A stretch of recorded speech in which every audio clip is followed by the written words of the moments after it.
رسول الله عليه صلاة الله. There's no God except Allah. There's no God except Allah. بسم الله الرحمن الرحيم الحمد لله رب العالمين وصلى الله على سيدنا محمد وعلى آله وصحبه أجمعين. Inshallah ta'ala, we welcome all of you to Masjid Muhammad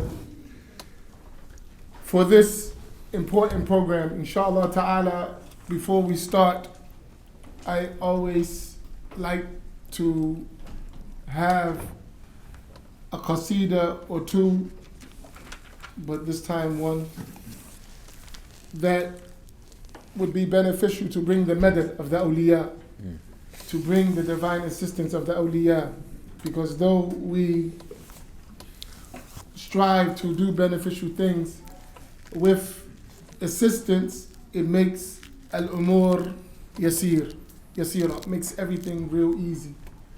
So inshallah, I'll start with a qasida of Imam al-Haddad radiyallahu ta'ala anhu.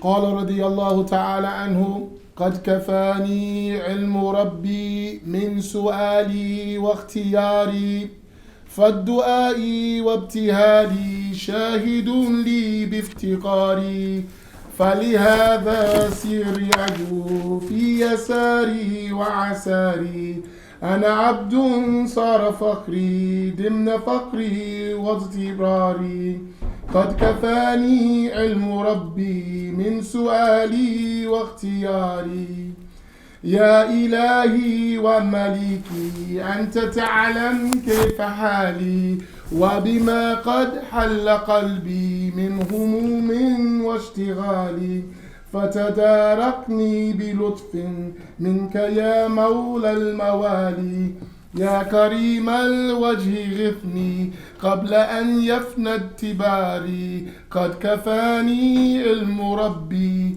من سؤالي واختياري يا سريع الغوث غوثا منك يدركني سريعا يهزم الأسرى ويأتي بالذي أرجو جميعا يا قريبا يا مجيبا يا عليما يا سميعا قد تحققت بأجزي وخضوعي وانكساري قد كفاني علم ربي من سؤالي واختياري لم أزل بالباب واقف فرحما ربي وكوفي وبوادي الفضل آكف فعدم ربي أكوفي ولحسن الظن لازم فهو خلي وحليفي وأنيسي وجليسي طول الليل والنهار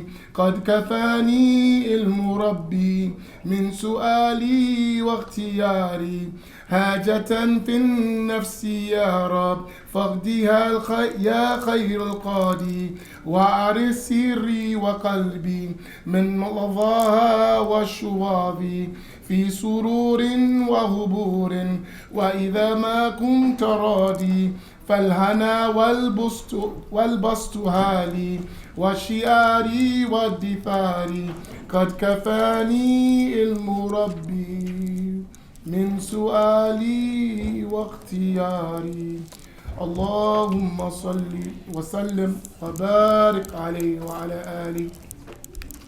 This poem, Imam al-Haddad, he wrote it. It's called قد كفاني علم ربي, that the knowledge of my Lord suffice for me from having any choice, having any question. That Allah knows your state, and all it is upon you is to surrender to Him subhanahu wa ta'ala. So, one of the things that is important in these sessions that we're trying to share benefit and make us all winners, inshallah ta'ala, in this world, in the barzakh, on the day of judgment, in the hereafter. But we are weak in our efforts, in our ability. But Allah subhanahu wa ta'ala knows the intention. And maybe through the barakah of the awliya of Allah, Allah will give us an open.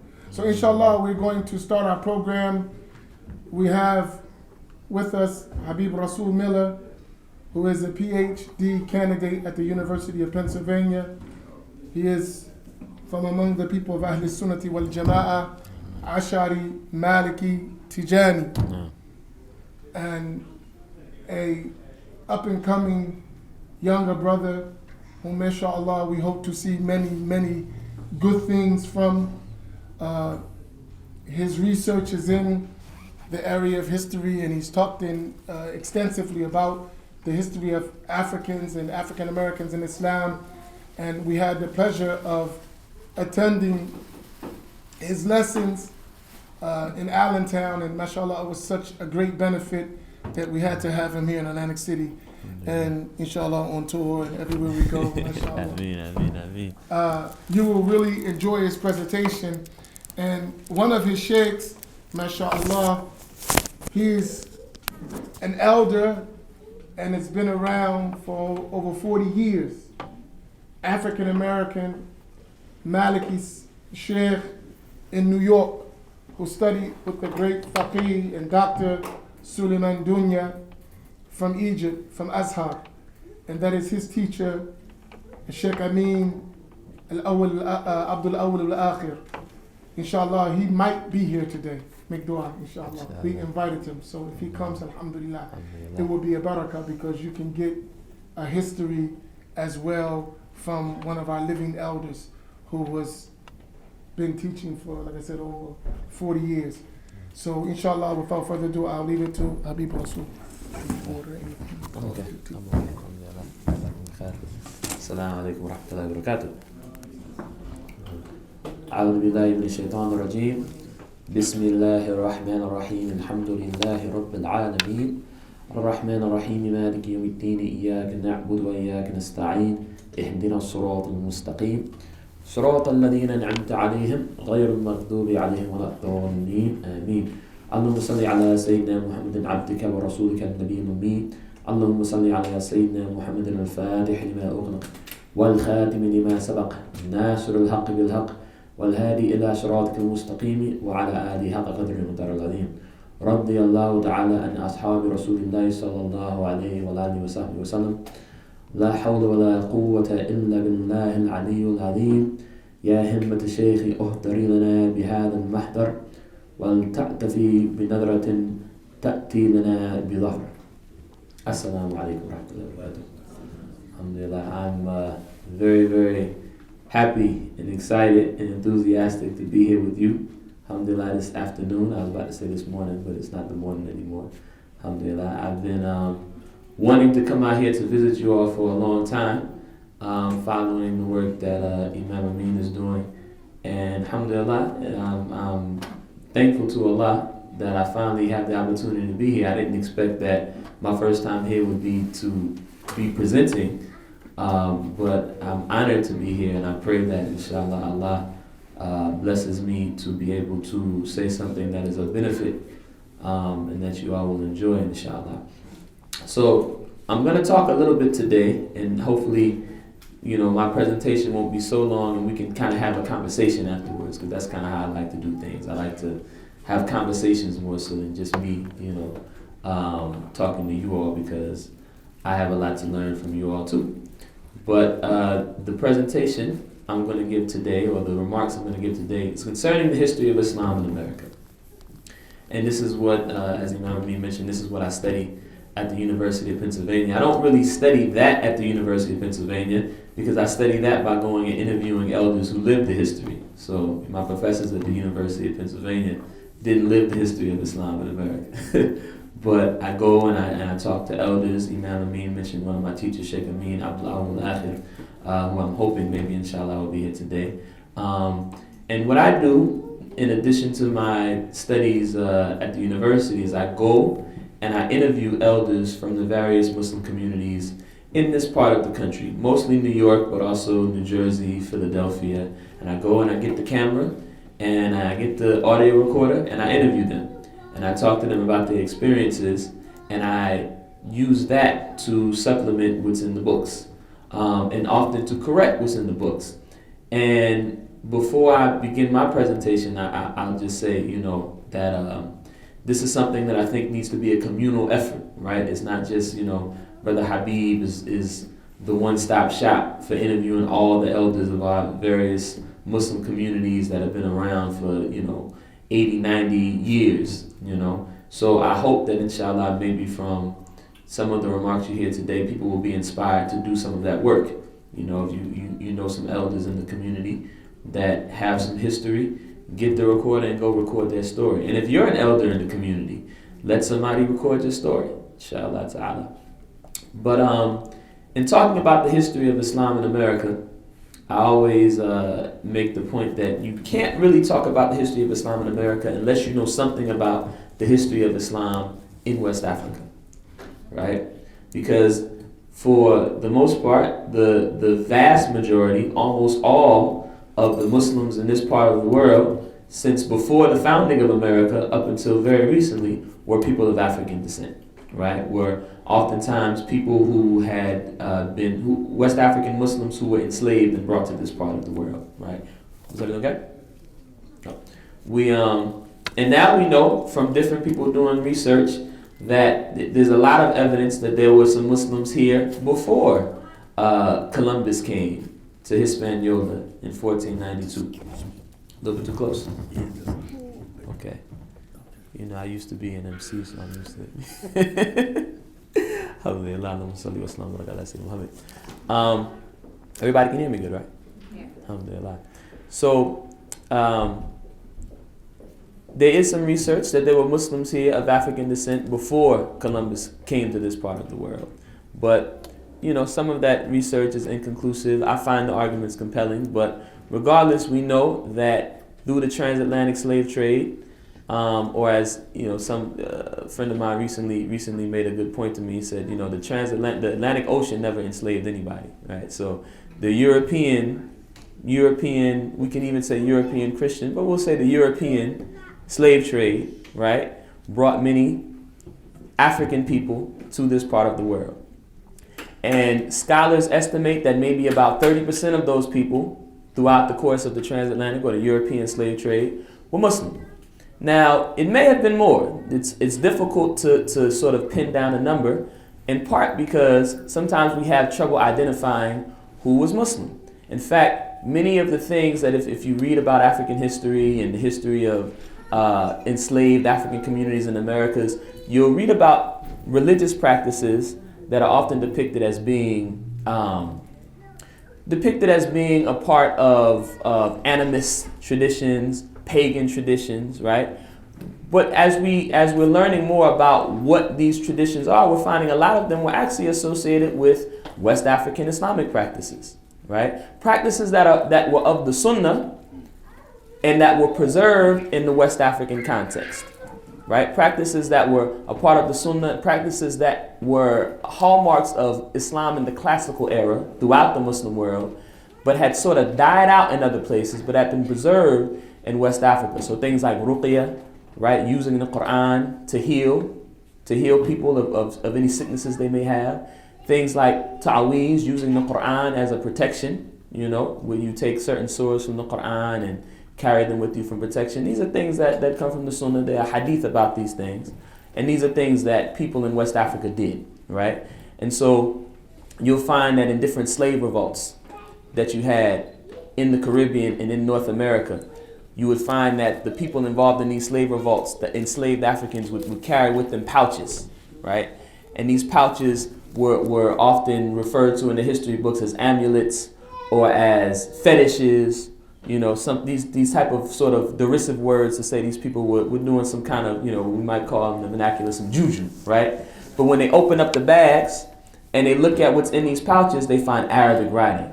They find passages of Quran. I was just at a conference at University of Pennsylvania just yesterday, and a gentleman from Lebanon, a Christian Lebanese scholar, came and did a presentation about the slave revolt in Bahia, Brazil, right? Largest slave revolt in the Western Hemisphere.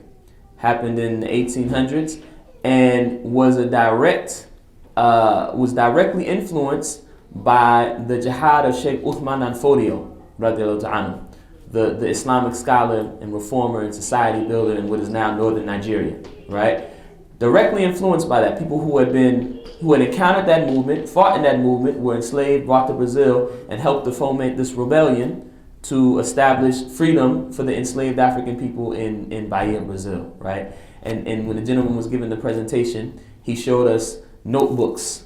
He showed us a notebook in particular that he had discovered, that one of the people who was involved in the revolution had, and it was discovered. And you see the notebook is just Quran, Surah Al-Alaq to Surah Al-Nas, with Fatiha at the end of it, you know. And then there was these different little letters.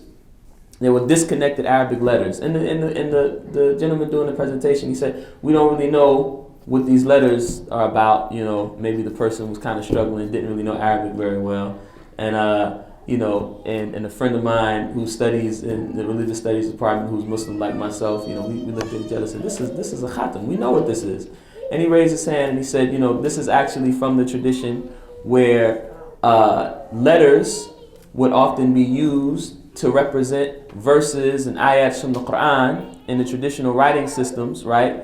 As a way to, in these sort of ta'weezes, these Quranic protection books that people would use, you know. And my friend even pointed out, you know, if you go to the Penn Museum, you see a war shirt. They have a shirt from Senegal that a Muslim warrior would wear to go into battle. And, you know, when you go into battle, you have armor, right? So the Muslims, this Muslim who had this war shirt, his armor was Surah Al-Alaq, right? All the way to Surah Al-Nas, the same source from Quran, right? So we see this is a living tradition that the Muslims carried with them when they were enslaved and brought to Africa and brought to the Americas. So again, I say, if you're going to understand the origins of Islam in America, you have to know something about Islam in West Africa. So I'm going to make some comments about Islam in Africa, and alhamdulillah, inshallah, now you know why I'm doing it, so it won't seem out of place.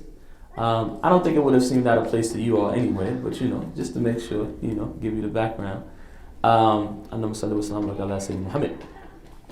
So, and I'm gonna, there's a couple of themes that are gonna pop up a lot in my presentations. Things that I think are sort of hallmarks of Islam in the Atlantic world. Islam is practiced by people of African descent in the Atlantic world. When I say the Atlantic world, salam alaikum.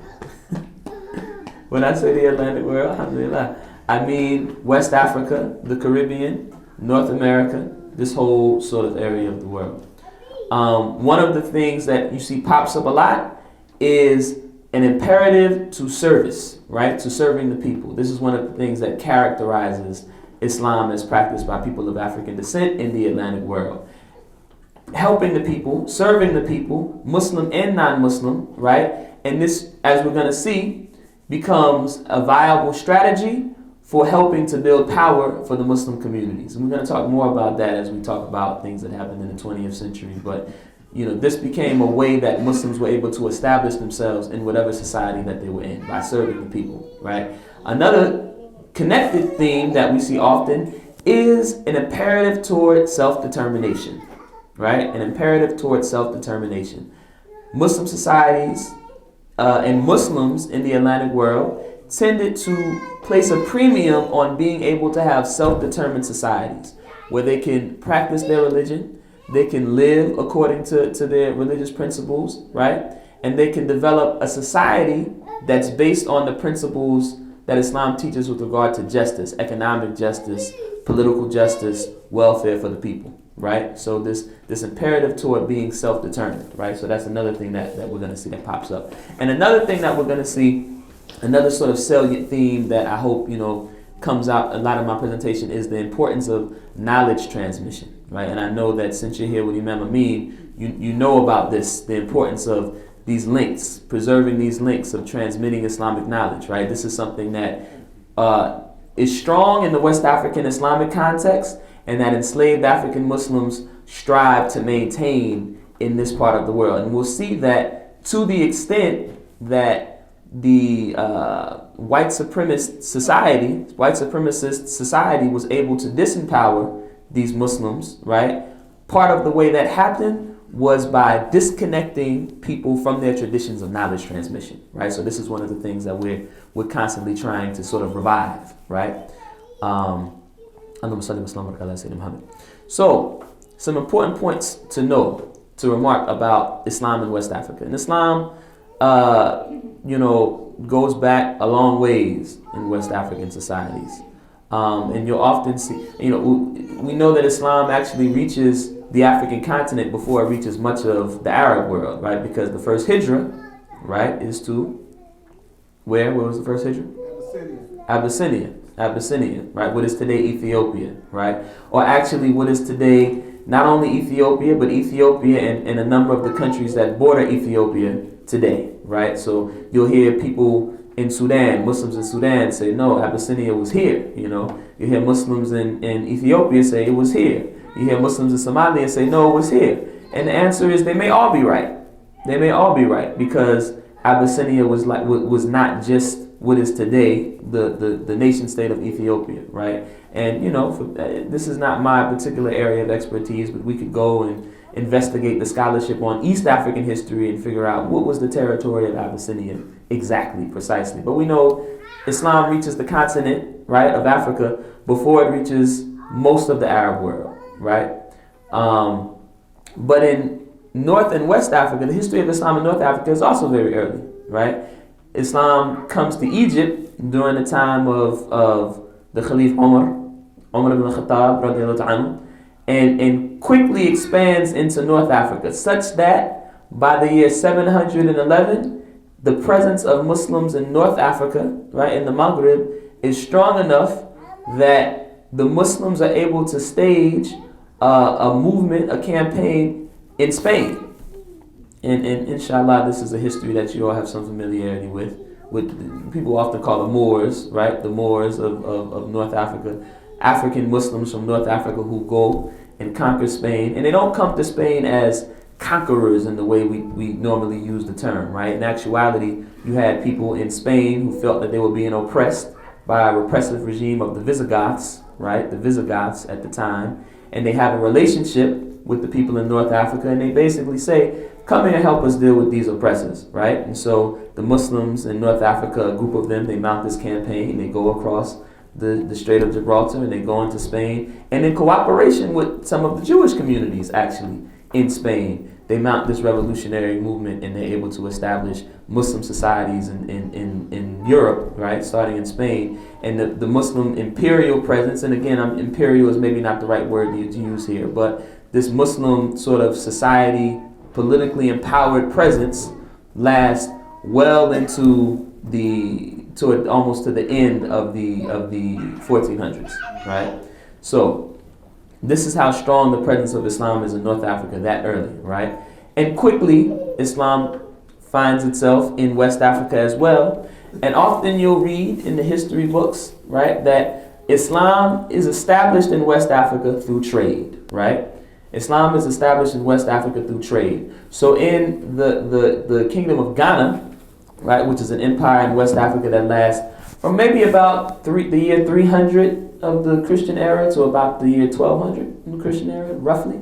And in the empire of Ghana, you have Muslims, right, who migrate from other places and settle in West Africa. And it becomes a situation where you have, like these enclaves, these ethnic enclaves that Muslims from North Africa establish in West Africa, similar to the way now we think we have like Chinatown, like this. You have this in Ghana, and the people who are indigenous to the region, they encounter Islam that way. Some of them, they like Islam, they become Muslim. But this is not really all of the history. It's partially true, but really the way Islam establishes itself in this area, in West Africa, is that over time, communities of Muslim clerics emerge among the indigenous people.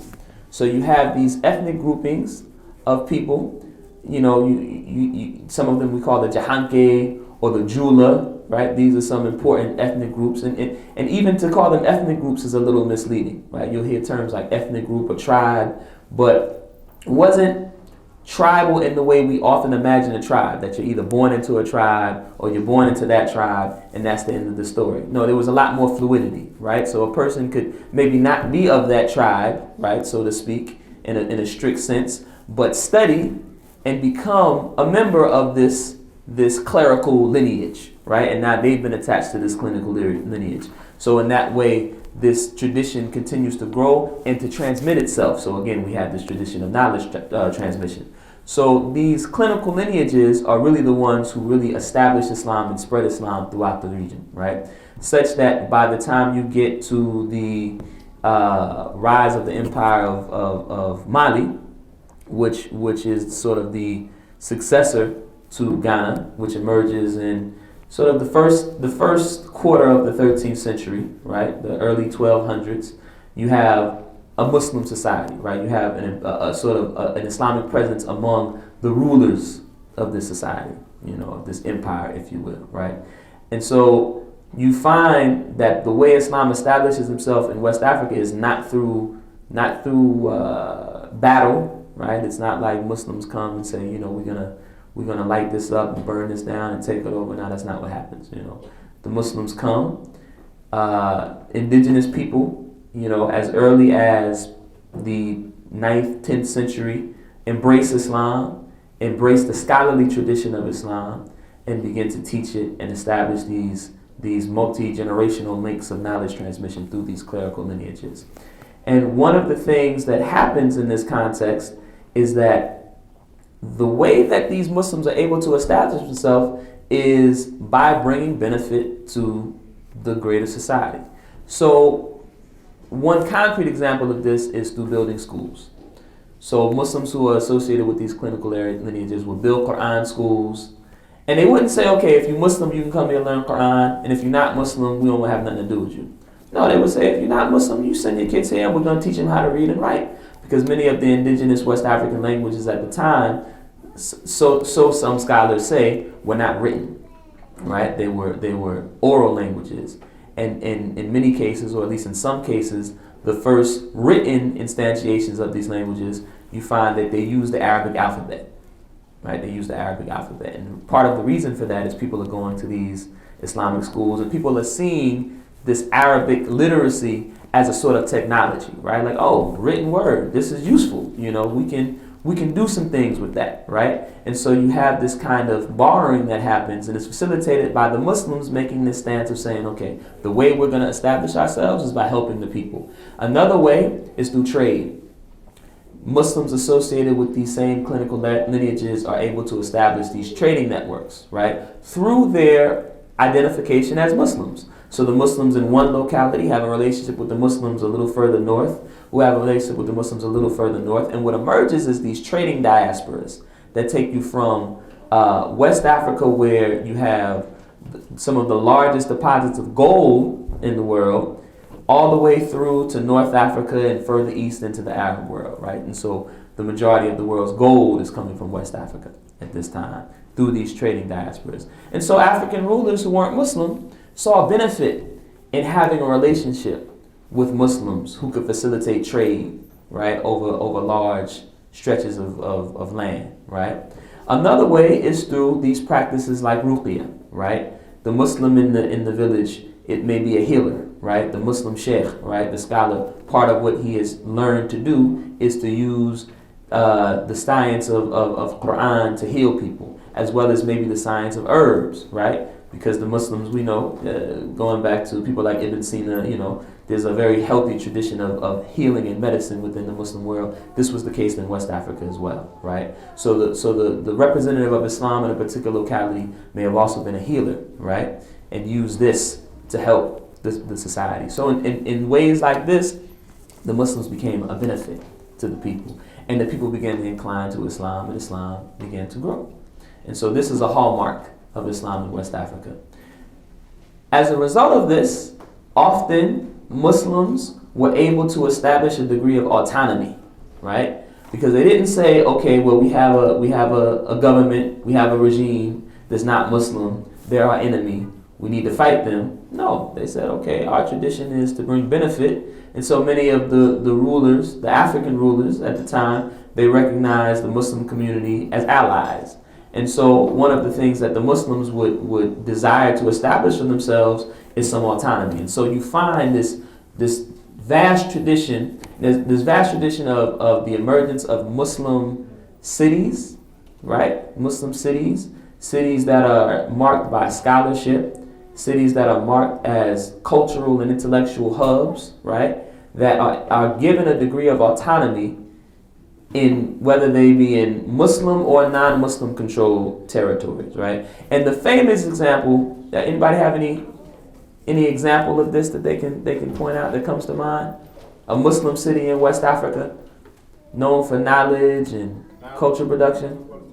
Timbuktu. So Timbuktu is kind of like our iconic, right, representation of that. So much so that you have communities that enslaved Africans and their descendants form in America that they name after Timbuktu. You have a couple cities in the Americas called Timbuktu. I was talking to one Jamaican brother, Muslim brother, who also studied some of this history, and he mentioned how, when he was a kid, his parents would say things like, boy, if you don't act right, we're going to send you to Timbuktu. And he always wondered, where's this place Timbuktu they keep talking about? And then when he got older, he realized, this is this place in Africa. And so in the vernacular, we think, we're going to send you to Timbuktu because it's some far off place, right?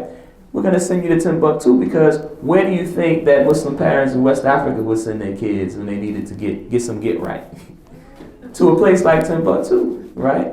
I come from a community, as Imam mentioned, I'm Tijani. This is my tariqa, right? And so there's a city in Senegal called Medina Bay that was established by by our grand sheikh, Sheikh Ibrahim Niass, radiallahu ta'ala.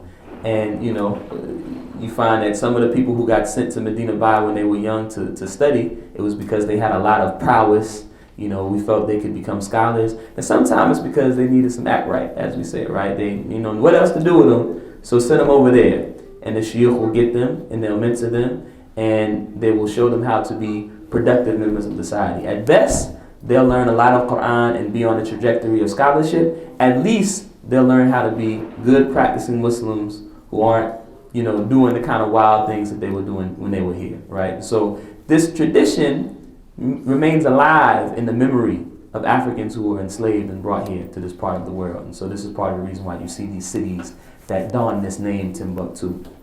But Timbuktu is not the only city like this. Timbuktu is not the only city like this. It's not the first, nor is it the last. There is a brother by the name of Usman Khan. Usman Khan, he is at Harvard University. He, I believe, is the head of the divinity school there now. Muslim brother from West Africa. He's actually from the family of Sheikh Ibrahim Ieasha. He has an excellent book. He has a lot of excellent works. I would recommend, he's somebody whose work I would recommend people investigate if you want more information on this topic. But his latest book is a book called Beyond Timbuktu. And part of what, as the title kind of indicates, part of what he's doing in this book is showing you that this tradition of the Islamic clerical city, intellectual and cultural hub doesn't end with Timbuktu. It goes beyond Timbuktu. There's this rich tradition of cities like this. And we have some very old accounts of these clerical towns that have a degree of autonomy. One of the earliest is a city called Jaba, in what is now Mali. It's referred to in some works as a city of God, right? This term city of God, meaning a place that is ruled according to the interpretation and application of Islam by these West African Islamic scholars.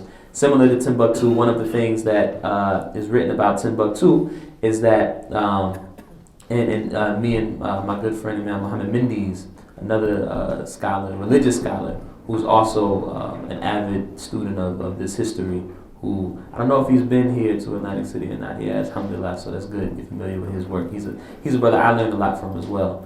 We were talking about this subject, and one of the things that comes up in the literature is that Timbuktu is a place where it's said that if a criminal committed a crime and the ruling government was trying to get to this criminal to punish them, right? If they can make it to Timbuktu and get one of the scholars from Timbuktu to vouch for them, they would be safe. They would be given a kind of, asylum, right? Like this would be a haven, a kind of asylum, right? This is the level of respect that these rulers of these African societies had for these Muslim clerical towns and the scholars who were in charge there, right? And we see this in some, Muslim cities on the continent today, right? From west to east. You have these cities that are under the jurisdiction of the nation state, but that the government gives a level of autonomy to, right? There's many of them. You may be familiar with some of the more well-known ones in Senegal, like Touba, established by Sheikh Ahmadu Bamba, or Medina Bay, which I mentioned earlier, established by Sheikh Ibrahim Niasse. But you have many of these kind of cities. You have them in Sudan, you have them in Nigeria, you have them all throughout the continent, right? And that's because this is a tradition that goes back very far. And you find that, and I could mention, cities like this, that obviously could be a presentation of itself. We could talk just about, these kinds of cities, but I'm going to force myself to be a little bit, not say everything I could say, so that we can, cover some more ground, inshallah.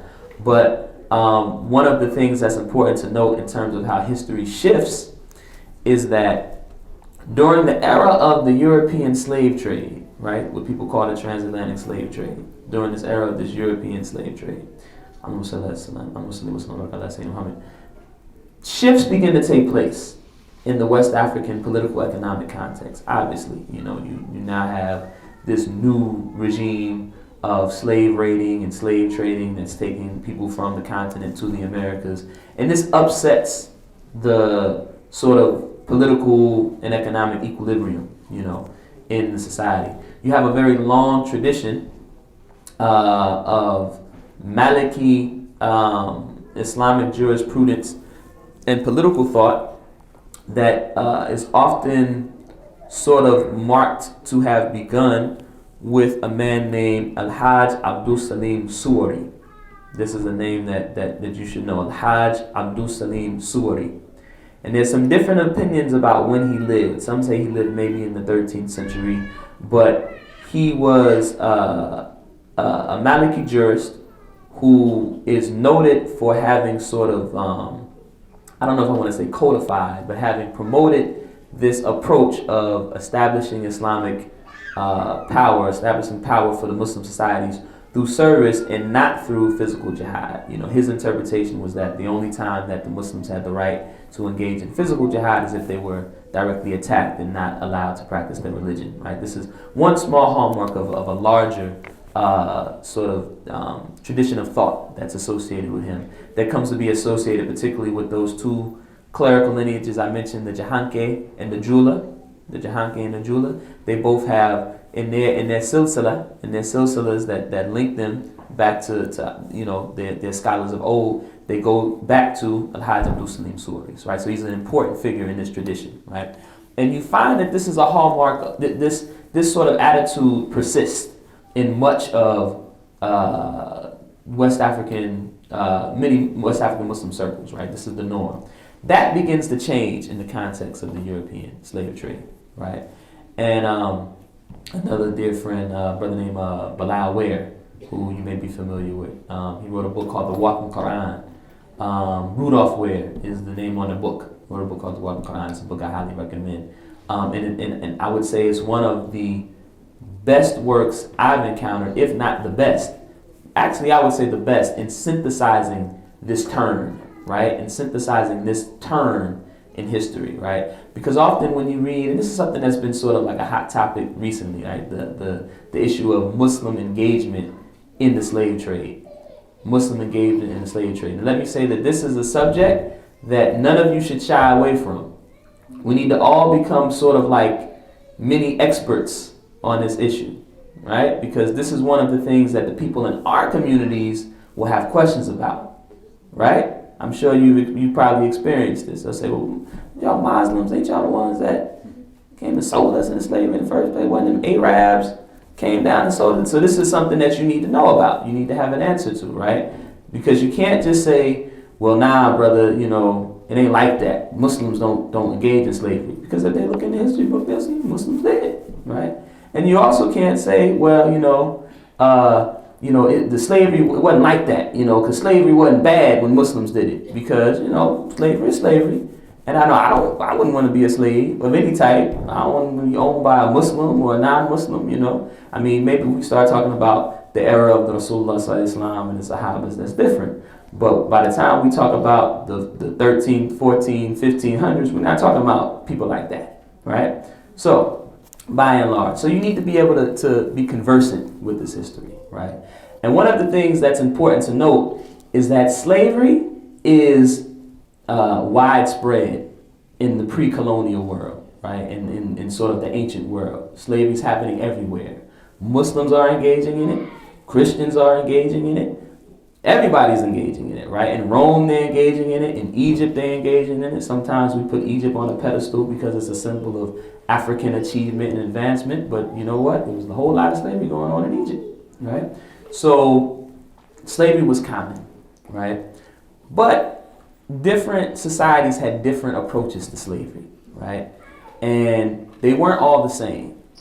They weren't all the same. There were differences, right?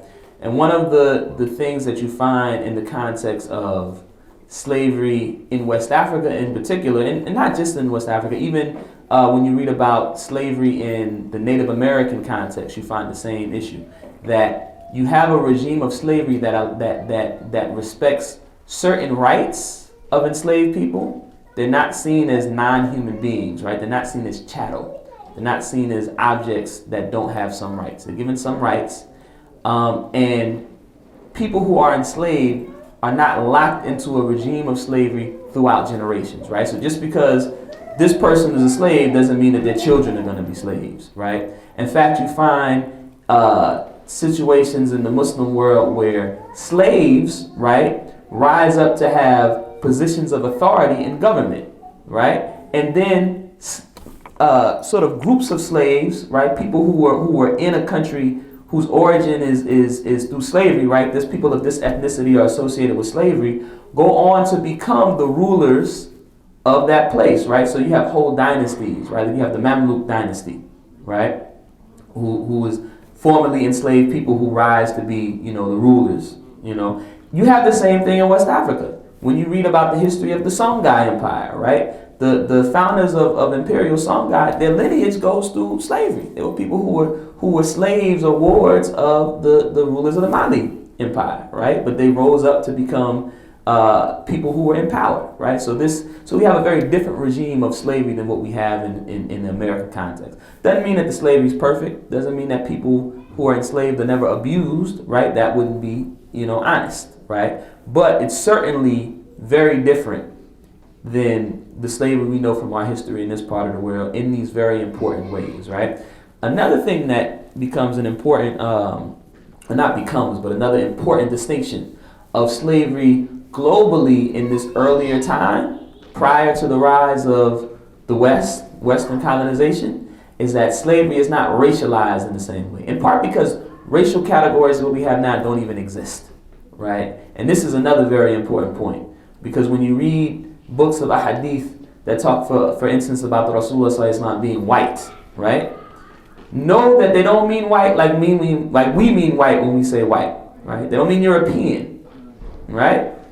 In fact, some of the scholars of language have talked about how, like, the different terms that they use to describe people, like white or red or blue or brown or black, have a totally different meaning than what we might impart to them now. So many of the people who would have been called white in that context, if they were walking down the street in Atlantic City, you might say, that's a brother.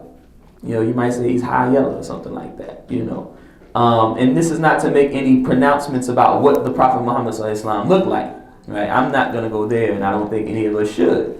But it is to make clear that these linguistic distinctions about people's racial, ethnic, and color differences are important, right? And it's important to put them in that historical context. To give a very sort of simple example, a person of European descent would have often been referred to as red in the early Islamic context during the time of the Prophet ﷺ. So when they say a person's white, they don't mean white like we think white, because that kind of person would have usually been referred to as red, right? But in any case, these racial distinctions didn't exist. And you certainly had different people who had notions of ethnic superiority and ethnic inferiority. People who would say, oh yeah, for instance, people used to talk about certain groups of people from the African continent as being, as being inferior, right? But, it wasn't, these different distinctions were more nuanced than what we have today. So a person may say something, for instance, about the people of the Zanj, right? But the people of the Zanj doesn't include people in West Africa. People of the Zanj is talking about one particular kind of ethnic group that certain people talk disparagingly about, right? You even find on the African continent, a person from one ethnic group might say, I don't really like people from that ethnic group, right? Just a simple sort of ethnocentrism and you know, dare I say tribalism, which is common in every society. Doesn't make it right, but common in every society. But not these blanket racial concepts, right? Of this idea that people are like biologically locked into a race, right? That this is what you are, right? With no sort of consideration of a person's culture, a person's language, a person's history. This is what wasn't how people understood race, right? And because of that, the downing of people because of their ethnic background wasn't limited to people from one continent or one skin tone, right? Because some of the most enslaved populations in the Muslim world during this pre-colonial era came from Eastern Europe. You know, the people that today we talk about, the Circassian and Slavish people, and you know, people of this people from this region, right? In fact, in the books, the history books about the history of West Africa, like the Tarikh al-Sudan, which is a very old Arabic language history of the Songhai Empire, right? And here we have accounts in Ibn Battuta as well in his travel narratives. In these works, we have accounts of Turkish slaves in West Africa, in Timbuktu, white people enslaved in Timbuktu. During the era of the rise of the colonial regime, you know, colonial regimes, plural, in Western Europe, you had, in North Africa, you had a big issue with people being enslaved, with European people being enslaved and taken to North Africa. You ever read about the Barbary Wars, and Barbary pirates, the Barbary Coast? This is what we're talking about. There's a very good book by a woman named Linda Colley, which I assigned to students to talk about this issue. It's called Captives. And it's all about white slavery, white people being enslaved and brought to North Africa, right? So slavery looks different during this period, right?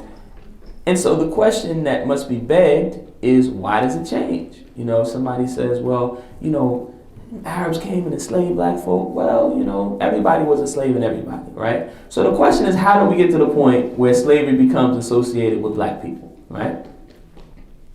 The way we get to that point is you have a moment in history where Western European powers, imperial powers, Britain, France, Germany, Spain, these imperial powers, or rather their predecessors, right, the first, imperial powers in Western Europe, Britain, you know, Spain, they're engaging in slavery. Portugal, they're enslaving people and taking them to the Americas, right? And in America, there's a regime of slavery that ultimately is based on race, right? Where eventually it's decided that a white man can't be a slave in the Americas. And these imperial powers have enough power to impose their hegemony on the rest of the world, right? And so when we get to that point, it becomes illegal. This in that Barbary coast period, that issue, you know, the era of white slavery in North Africa becomes an important point of contention, because we find here in the Americas that this becomes an issue that many white people take up. Like, we have to do something for our white Christian brothers and sisters who are being enslaved in North Africa. We have to end that, right? We have to make it illegal to enslave white people around the world. So when it becomes illegal to enslave white people around the world, but these same regimes are perfectly fine with black people being enslaved because they're engaged in the enslavement of black people, how do you think that changes what slavery looks like globally? So now in the Arab world, where you had groups of slaves that were taken from Africa, groups of slaves that were taken from Europe, groups of slaves that were taken from the Arabic-speaking world, right? And all of these different groups can be slaves. Now suddenly the only people that you can enslave are black people. And so slavery in that moment becomes associated with blackness, right? And so when people come to you and say, well, what's up with, isn't Islam down with, anti-blackness and saving black folk? Well, Islam is a religion, right? Islam is this big worldview that we can't really identify outside of what people do, right? So Muslims, right, are engaged in those activities, right? But at what point do Muslims begin to only enslave black people? When Europeans, right, European Christians, and this is not a knock on Christianity, this is just the history, begin to establish this regime that does not allow for the enslavement of white people. Clear? Everybody following me? Okay. And just so you know, my style of presenting is that if I say something, you got a burning question that just you don't understand, you can raise your hand and we can, you can let me know. Yeah, sure. Is there a year framework that we can point to this where okay, the stopping of white slavery? Right. So it's definitely sometime in the 17th century, in the 1600s. I wouldn't feel comfortable giving a year right now. I'd have to go and do some research at when certain certain legal shifts happen in the Americas. But it certainly happened sometime in the 17th century. Because you have cases of white people being enslaved up until pretty late, up until, the 17th century. So I would say sometime at that point is where you have this perfect storm of the rise in power of, the colonial regimes of Western Europe, right? And this is before America is established as a country, right? So even, North America and the Caribbean, these are all colonial holdings of European powers, right? So these colonial powers become strong enough that they can impose and enforce their ideas and their laws on the rest of the world through their control of sea trade, right? The control of the waterways, right? And there's a sort of hard and fast distinction made between black and white people in the Americas. So prior to that, you have indentured servitude. It's possible for, you have white people that are even enslaved in North America, right? But sometime around the 17th century, that begins to shift. And there's certain cases in Virginia where you see that and inshallah we'll be in touch and we can maybe hammer that down, and that'll be another another presentation, inshallah, because I think that's an important question for us to be able to answer. Yeah. Even before the shift you're talking about, there's a stereotype or a common understanding that among those different groups of slaves, even in the Arab world, going back in time, that black Africans were the majority or formed the majority, right, and that those other groups were smaller. How much truth is there to that, and how much? Yeah, so it's contentious. I don't believe that to be the case. Did everybody hear his question? He said there's a belief among many people that even though you had many different types of slaves in the Arab world prior to this shift, that the majority of them were black Africans, right? And that there were maybe a few people of other ethnic backgrounds, the majority of black Africans.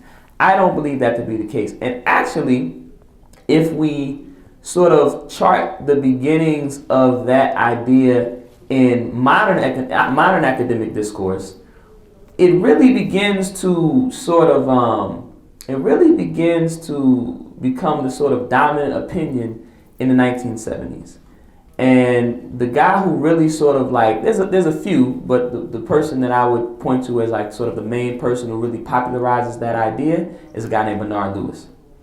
Bernard Lewis writes a book called Race and Slavery in Islam. And it's a well-known book. A lot of people cite it. People who write about Islam in America cite it. Richard Turner cites it. People who are writing now about slavery in Africa like to cite it.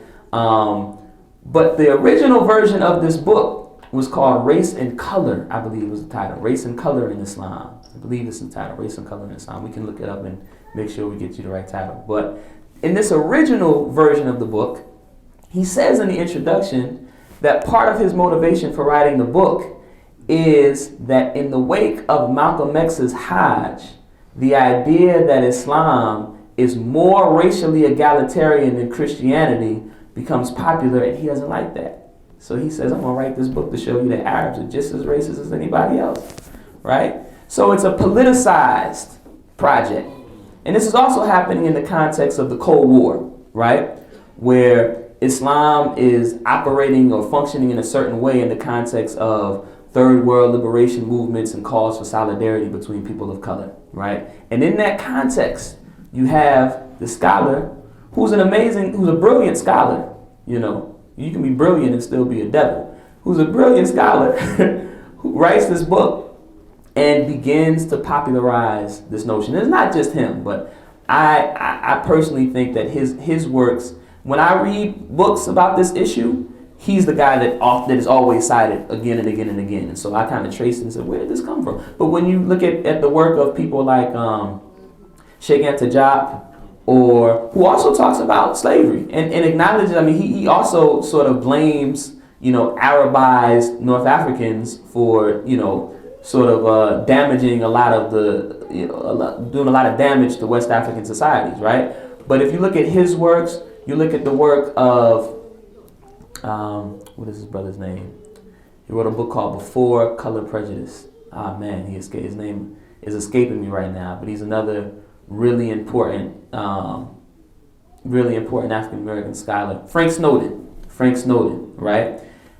In their works, they give us a very different depiction of the classical world. Like there's this notion that somehow anti-blackness is just primordial, right? That the first human just didn't like black people, right? Even though we know the first man was a black man, right? And this is something that's not, you don't have to subscribe to the teachings of Elijah Muhammad to believe that, right? Because we can look at the Quran and look at how Adam is described, and, we can look at our sources in the Hadith, and we can look at science, right?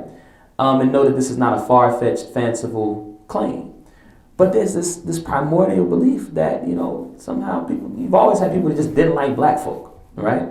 And Frank Snowden, Sheikh Antajab, some other scholars like these have showed us that no, in the pre-modern world, people have notions of ethnocentrism, certainly, but they don't seem to have the same.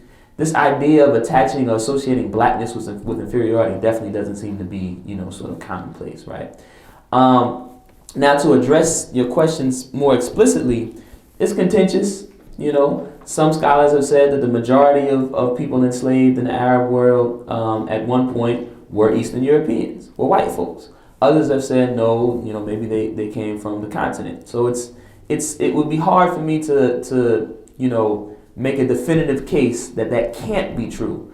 But the history definitely, the literature definitely suggests that we know that you had a lot of different types of slaves, and we know that not all black people that we would now consider in this context, we would call black or darker skin, were enslaved, right? And we know that not all people of African descent were slaves, right? So it seems to me that in all the most likely, most probable explanation is that as white supremacy has become global, right, and as people all over the world have now embraced this idea of white superiority in the wake of colonization and the European slave trade, right, to where people, say in the Dominican Republic, right, who clearly have a great deal of African ancestry, will consider themselves to be Spaniards and white and have exhibit anti-blackness. Seems very likely that the historical depictions of race in the Arab world during the time of the Prophet ﷺ and prior have been colored, right, by the way we think now, right? And so we find, for instance, when you read about Bilal ibn Rabah, he's always talked about as Ethiopian slave, right? There was plenty of Ethiopians who weren't slaves, right? And when you read about Salman al-Farsi, he's not talked about as, and this is something that my brother Imam Mendy said this at a talk recently in DC, and I think it's a good point. Salman al-Farsi, we know he was a slave. If you know anything about the history of the Sahabas, you know Salman al-Farsi was a slave. It's part of his narrative. But how often do you read Salman al-Farsi, the Persian slave? Right? So we have to really, I think, interrogate this depiction that, most of the people of African descent were enslaved, or most of the people enslaved were of African descent. I have definitely not seen sufficient evidence to convince me of that, But it's contentious. Yeah. So I want to kind of move forward a little bit just to make sure we can cover some ground and get to the American part of the presentation. You gotta go to America, man. Yeah, they brought us here, man. But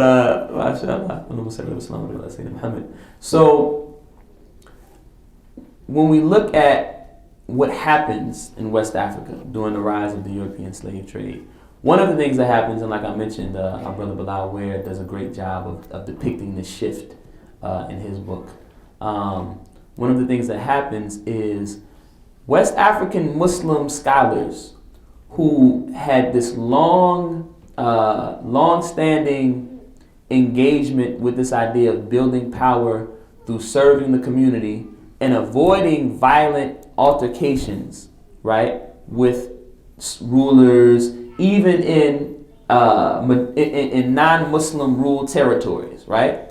This is a long-standing tradition. But that begins to shift during the time of the rise of European power and the rise of the European slave trade. And suddenly you have all of these, when you read about these West African Muslim jihads, they all occur in this context, right? They all occur in this context. And, you know, we could, some of the very earliest cases of these jihad movements might be a little harder to link with slavery per se, but certainly they are predicated in part by the economic shifts that are emerging in that are caused in part by the European slave trade.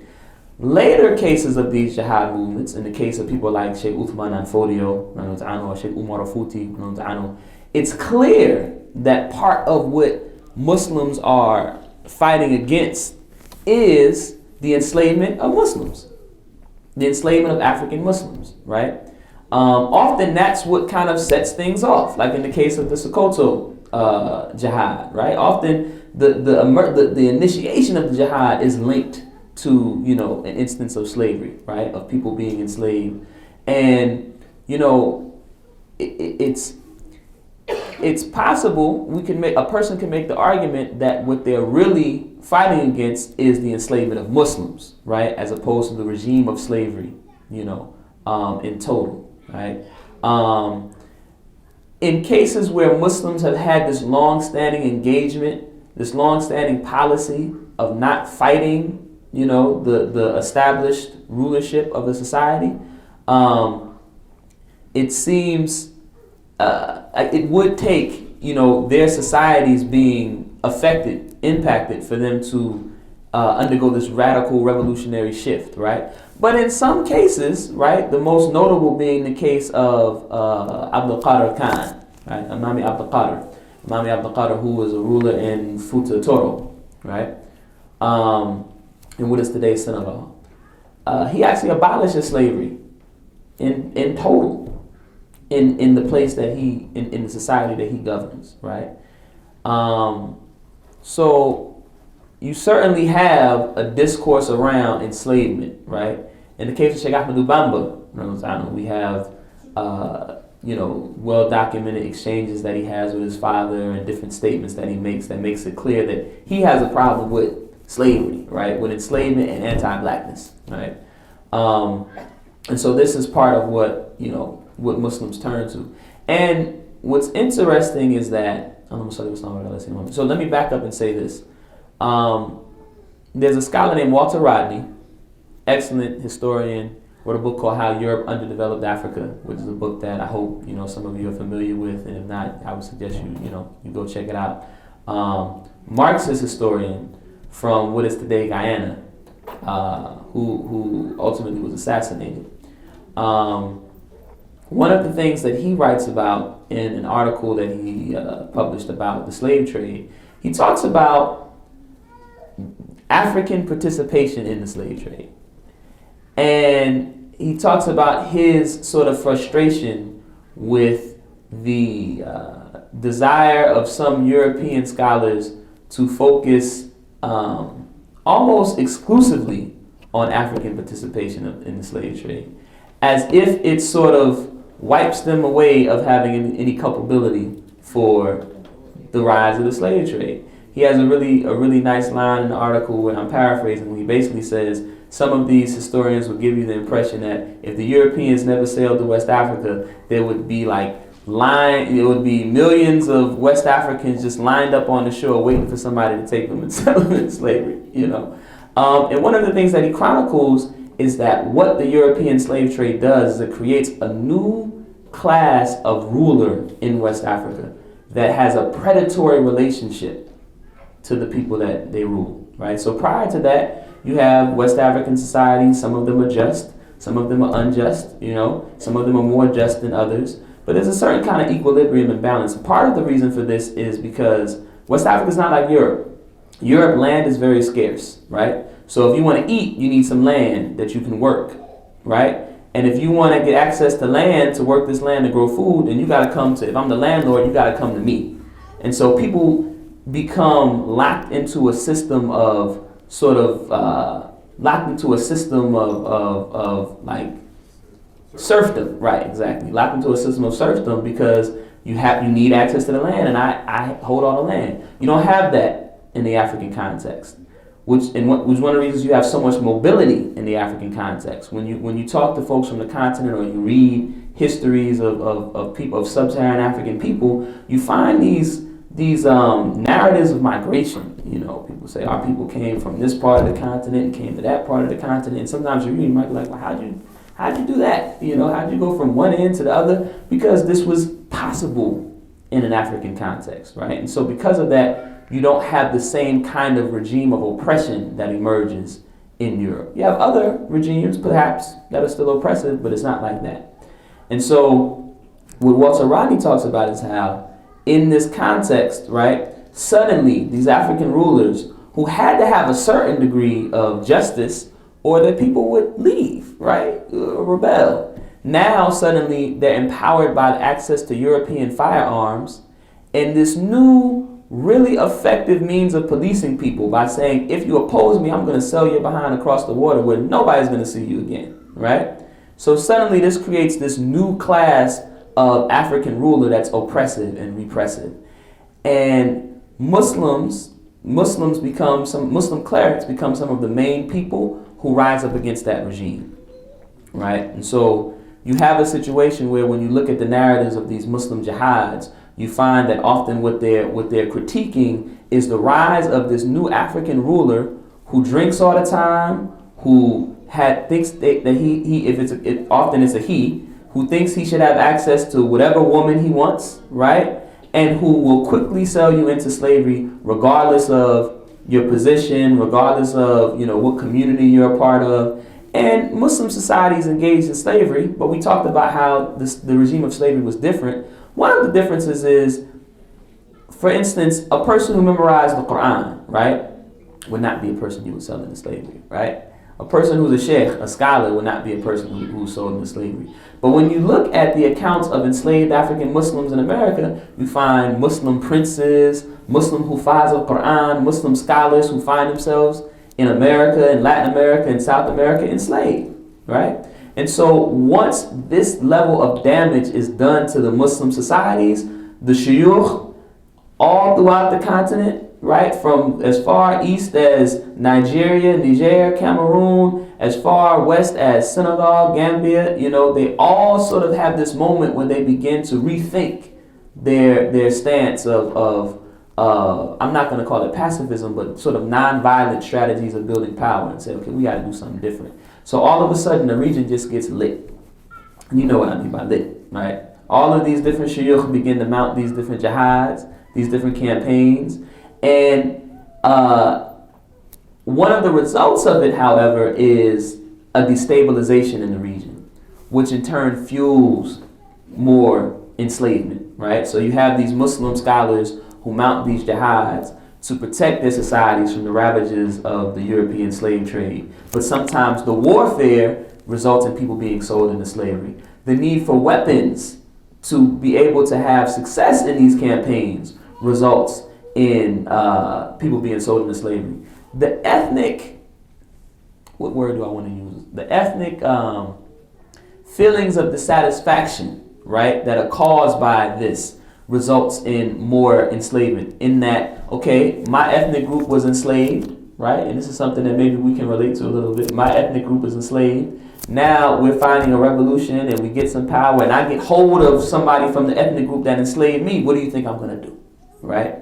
And in some cases, we find this in some of the writings about the history of the Jihad of Sheikh Umar al-Futi, big Tijani scholar, Maliki jurist, and jihad leader, society builder in West Africa, right on the eve of the scramble of Africa, right?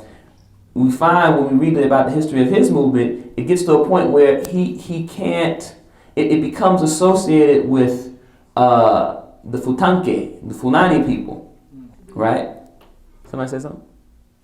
It's fine, I'm sorry, that's why I had a comment. It becomes associated with this particular ethnic group of people who feels disenfranchised, right, by repression that came, during the era before Sheikh Umar al-Futi's jihad, right? And at some point, it becomes more of a nationalistic movement, not because of Sheikh Umar al-Futi, right? But because of the character, the ethnic and cultural character of the people that he's leading in his revolution, right? So all of these different contours, right, result in more fueling of enslavement. And what we see happens later in the era of sort of the scramble of Africa,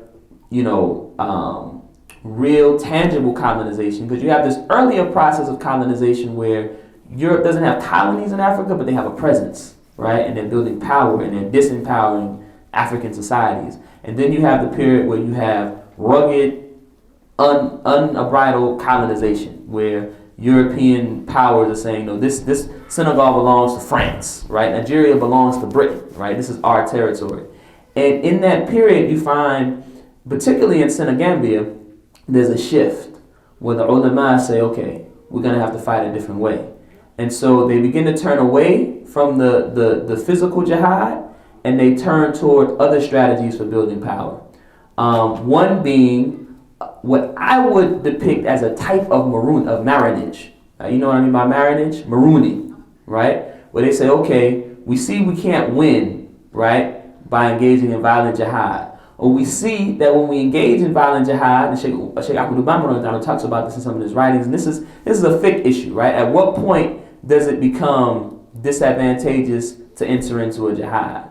If there's 3 of us and 100 of them, we know during the time of the Prophet ﷺ and the Sahabas, 313 people fought 1,000, 1,000 fought 10,000. But what if it's 100,000 versus 1,000 and they have guns and you don't? At what point, the jurists had to distinguish at what point does it become, better for us to not actually engage in jihad because this would be suicidal or this would result in too much death, right? Too much depravity. And so there's a shift where some of the ulama say, okay, we're not gonna go that route. We're gonna go build a city on the outskirts, far away from the colonial power, and we're gonna establish our own city where we can do our own thing. And this is when we begin to see the re-emergence of these Muslim clerical cities, right? Tuba is established in this time. Medina Bay is established in this time. You have other places, and even there's work that's been done on the different traditions of the Indian Ocean world, foremost among them being the Ba'alawi people, right? The people associated with Hadramaut, right? Who similarly, when faced with colonization, they look for different ways to be able to build power for Muslim societies and to be able to establish the kinds of Muslim communities that they want in the wake of colonization, right? So this is a phenomenon that's happening all across the Muslim world, right? Where Muslims are beginning to say, okay, we have to find a different way to eke out a better existence for ourselves and our people, right? And you also begin to see in this time, people are writing about the coming of the Mahdi in a different kind of way, and this is where you start to have pronouncements where scholars are saying things like, okay, when the Mahdi comes, it'll be time for that again. But right now, it's time for us to find a different way to establish justice and self-determination, right?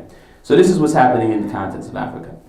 That marronage, we're finally going to come to America now, that marronage mirrors what's happening in the context of the Americas, right? In, I believe it's 1502. I'm going to find out for sure because I wrote it in my notes. In 1502, I believe, is when you have, so I believe it's 1502, you have a dispatch that is sent to Hispaniola, right? I forget the name of the Spanish, the leader of this fleet.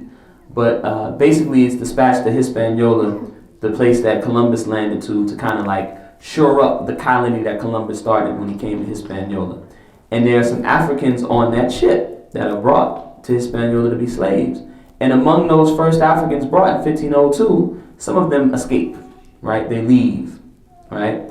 And they found their own Maroon society somewhere off the radar of the colonial administration, right? And this is something that becomes a hallmark of what enslaved African Muslims and non-Muslims do in the Americas, right? This same sort of approach that, okay, our numbers and our position of power is such that we can't necessarily fight, but we're not going to live under this kind of regime of slavery, you know.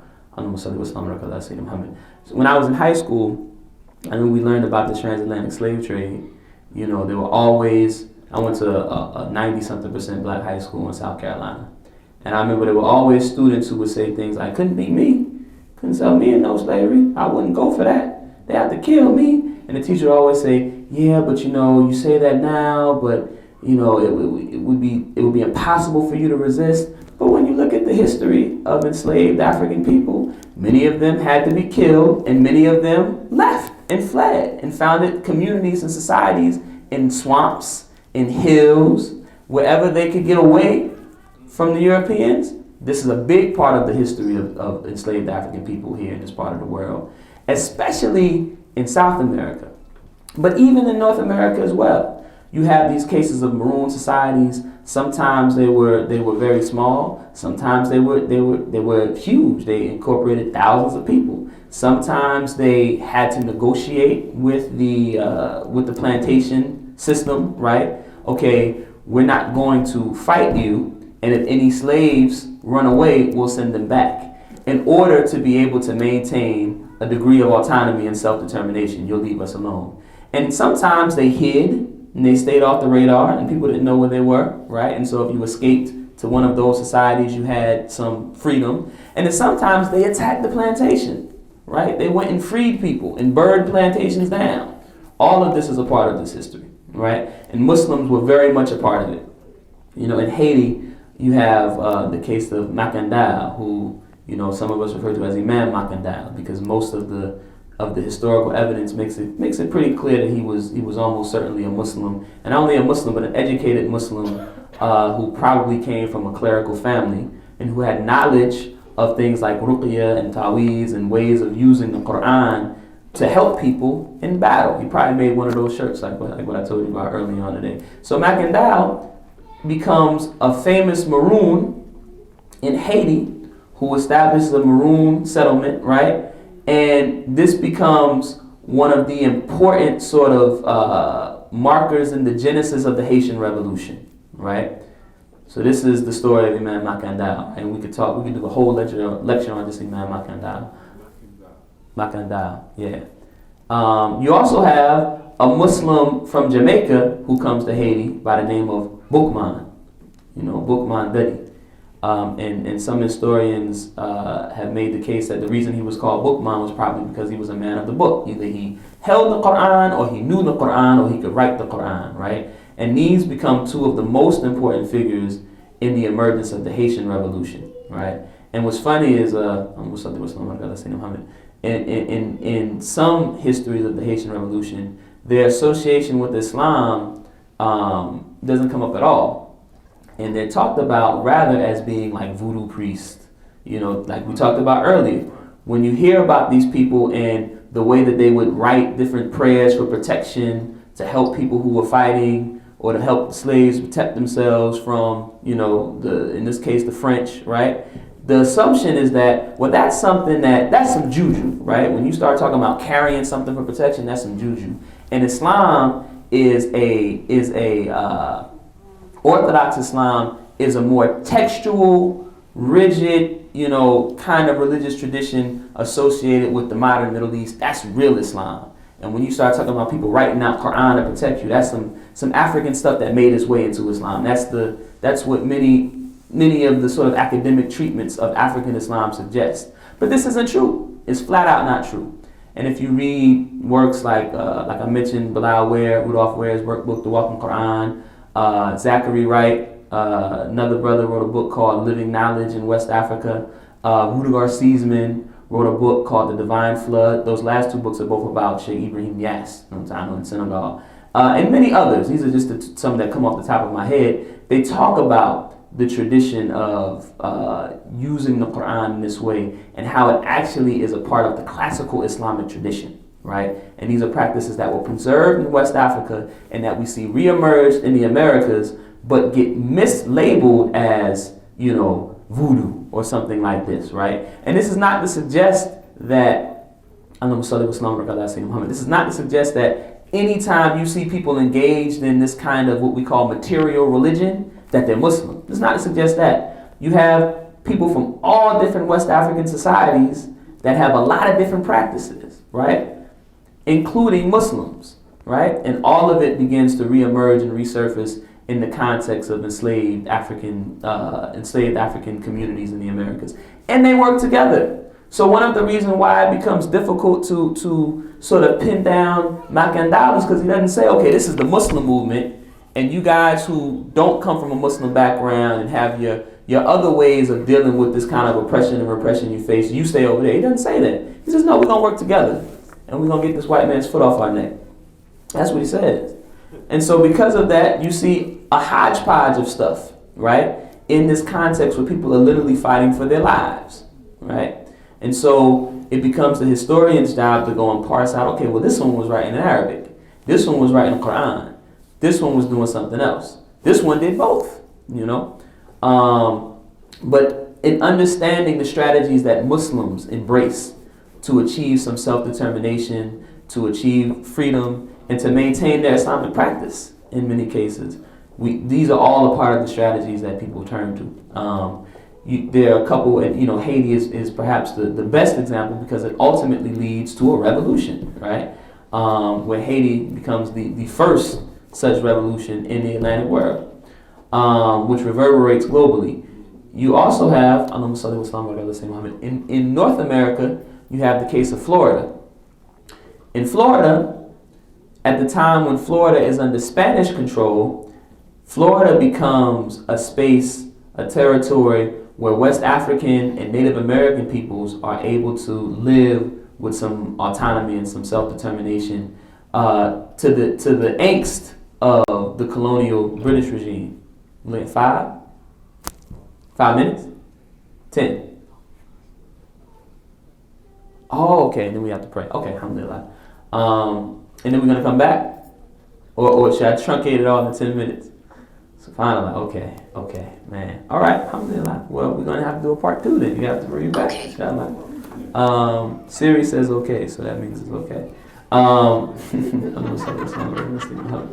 So, in Florida, you know, under these circumstances, you have African and Native American peoples that build these thriving communities, right? And they have a degree of protection that is offered them by the Spanish as they're competing, right, with Britain, right? And so this is when you have like the Spanish-American War and whatnot. And in the case of Florida, you have a very healthy, robust tradition of marronage, of marooning, right? That I would say the iconic instantiation of this is the people we call Seminoles, right? Seminoles, y'all know about the Seminoles. Seminoles are often talked about it, and even the word Seminole, some scholars think, I'm not a linguist, so I'm just taking people's word for it, right? But some scholars think the word Seminole and the word Maroon both come from the word Cimarron, which means like wild, right, or runaway, right? So these wild runaway people, you know, they will call them Maroons or they will call them Seminoles, and so Seminole comes to be known as a Native American tribe. But in actuality, these were Native American and African people who were cooperating together in the context of Florida, right? So much so that when Georgia is established, when Georgia is first established, slavery doesn't exist in Georgia. It's established as a free state because it's intended to be a buffer between Florida and South Carolina. Because the fear is that folks are going to flood Florida. In fact, we think about the Underground Railroad. Where was the Underground Railroad going? We normally hear it was going north, right? Nah, initially it was going south to Florida in some cases.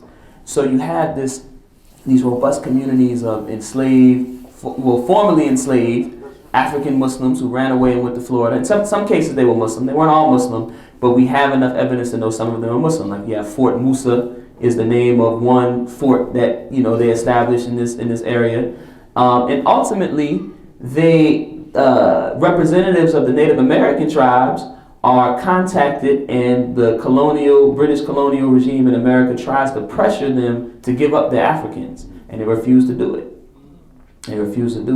And so what results is war.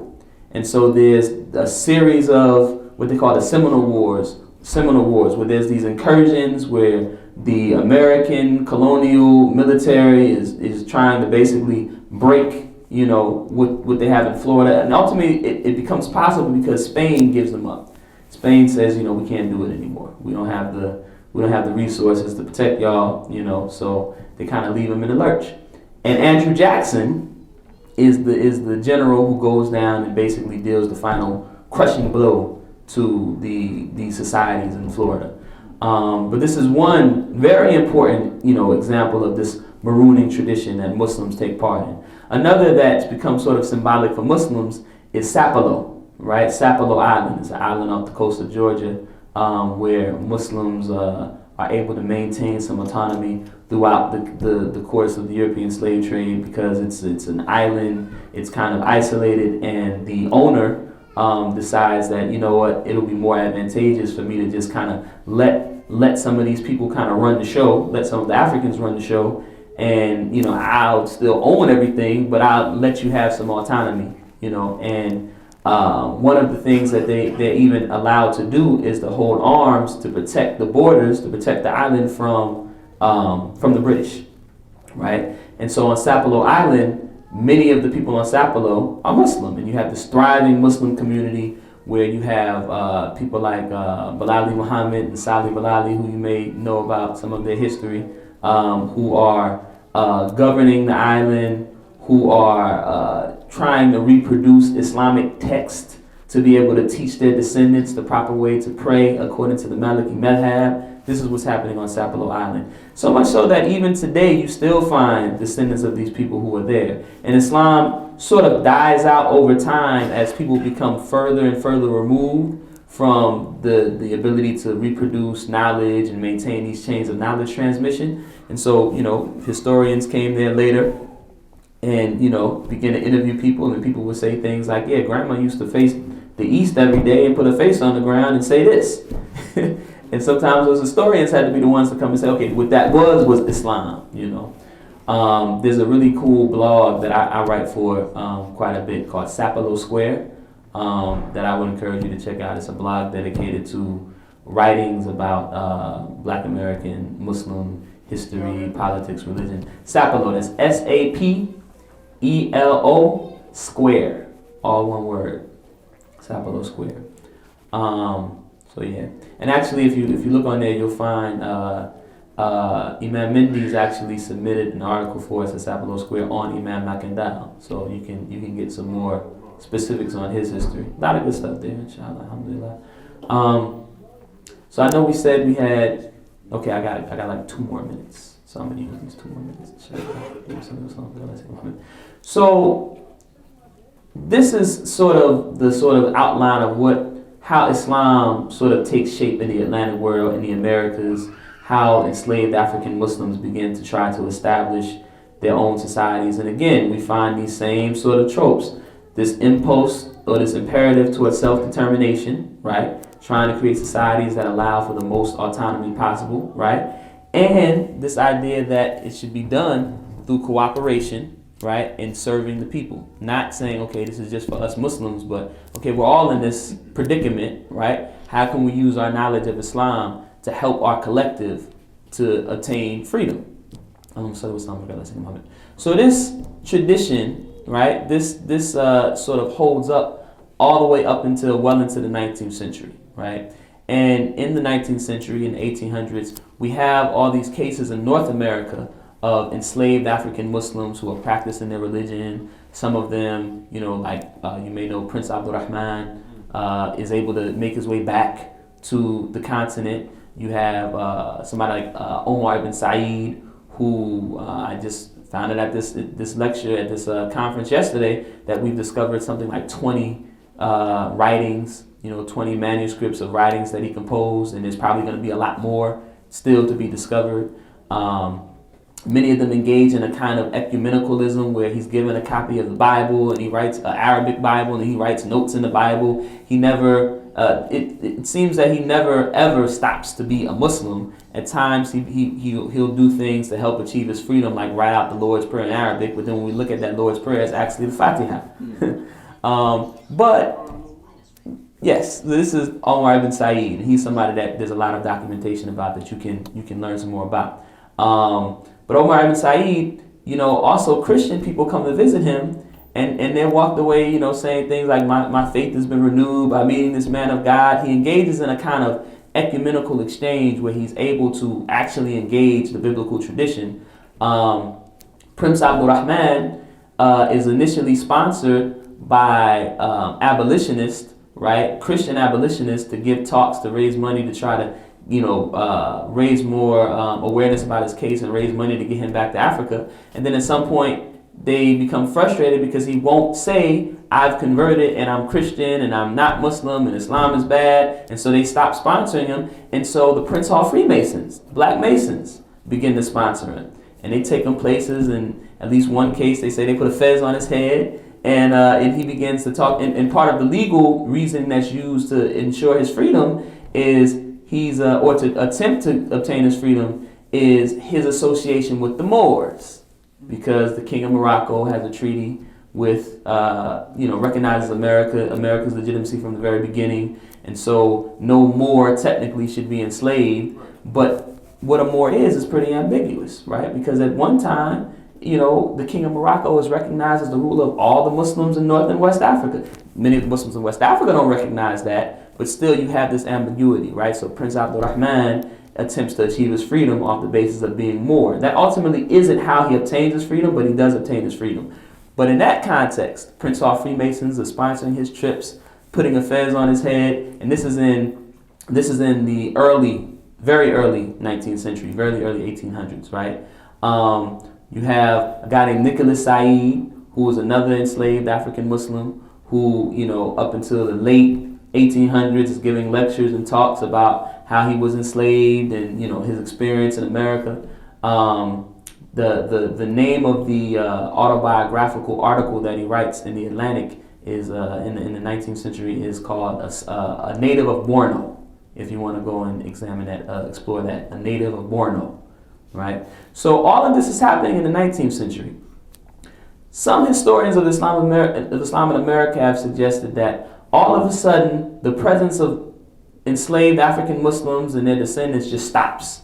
If all this stuff happening in the Americas, in North America, where you see Muslims of African descent practicing religion, suddenly it stops and it reemerges in the early 1900s, around, really before, but we could point to 1913, which is the date that's usually given for the beginning of the Moorish Science Temple, right? This is seen as like when suddenly Islam reemerges, right? But in reality, history doesn't work that way, where you have people who are associating with Islam in the late 1800s, and then all of a sudden there's nothing, and something comes out of nowhere in the early 20th century, In fact, we could point to the fact that Prince Abdul Rahman is sponsored by Prince Hall Freemasons, and then point to the fact that Elijah Muhammad and Noble Drew Ali are both Freemasons, right? So there are connections there that those of us who are studying the history of Islam in America are still trying to tease out to be able to trace that straight line. But we know enough to know that there's definitely a presence of African Muslims, Black Muslims, that persist in America throughout this time. You have people like Dus Muhammad Ali, right, who is purported to have been a Sudanese Muslim, who was a mentor to Marcus Garvey. He lived in London. He was active as a Pan-Africanist and a proponent of third world liberation and third world solidarity. He started a paper called the African Times and Orient Review. And Marcus Garvey, during a brief stint in London as a student, works on the paper and becomes sort of mentored by Dus Muhammad Ali, who at the time had a lot more experience in working in these Pan-African and third world circles, right? And so he comes to America in the early 20th century, in the 1900s, I think around 1904, he's in Detroit, and he starts a community, right? He leaves, but by 1929, you have a man by the name of Muhammad Ali Bey, or prior to that he goes by the name Lomax Bey, who Noble Drew Ali sends to represent him in Detroit, he breaks off from the Moorish Science Temple, encounters the community left behind by Deuce Muhammad Ali, changes his name to Ezzeldin, Muhammad Ezzeldin, goes, spends a brief stint in Turkey, and then studies in Egypt for 4 years. Comes back in 1935 and establishes a Sunni Muslim organization that's active in this area, in New Jersey and in Philadelphia, right? So this continuity is important, right? This continuity is important. So I think we're gonna stop there. I'm hoping that we can do at least a little 20-minute or something, part 2, after we make the salah. Would y'all like that? Okay, alhamdulillah, inshallah.